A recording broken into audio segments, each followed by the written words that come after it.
Christ consciousness. So let's talk about the consciousness of Christ for a moment. Christ being the state of consciousness that is fully accepting, fully allowing that all frequencies, all tones exist within source.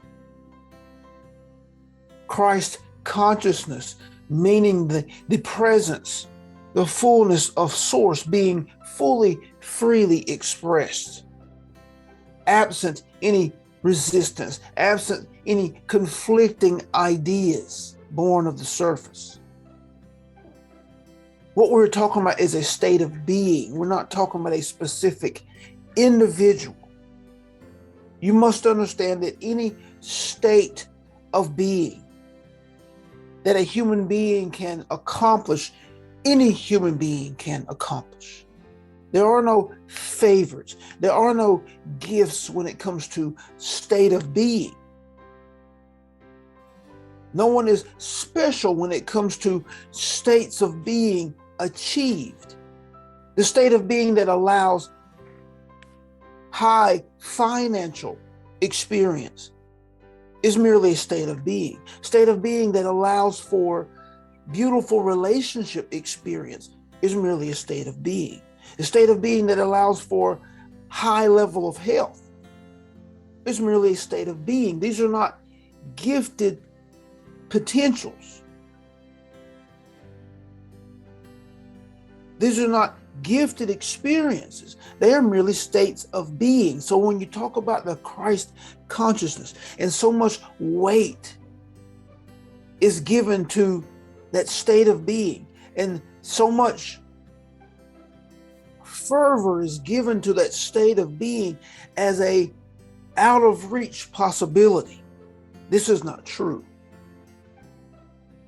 For there is a practice to the development. There is knowledge and understanding that begins to be created and attracted and accumulated as a result of a practice. And as you practice and play with the nature of source,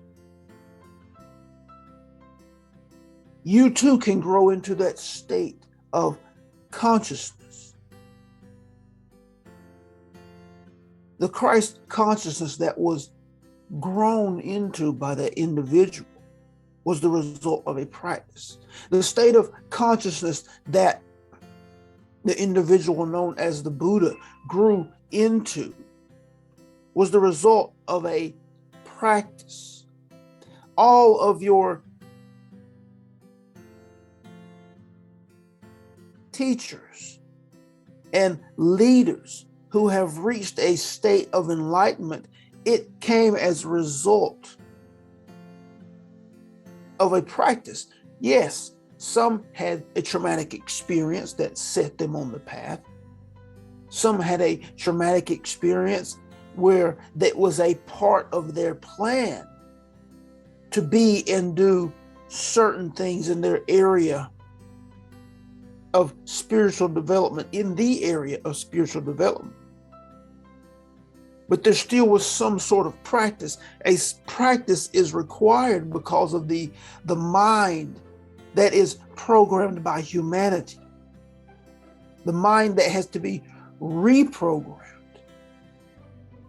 The mind doesn't just go silently into the night. It must be reprogrammed. Its programming must be overcome by the cultivation of higher frequencies and tones. Its program must be overcome by you communicating and directing the mind to release faulty programming and to install ideas, intentions that are more in alignment with the nature of source. These are your responsibility. These are things that come as a result of the practice, of a practice. And as you walk your path, the practice in its many forms and facets and possibilities will be revealed to you, often changing. As you grow, it grows, changes, and moves in response to your nature, in response to that which you are able to allow in as truth.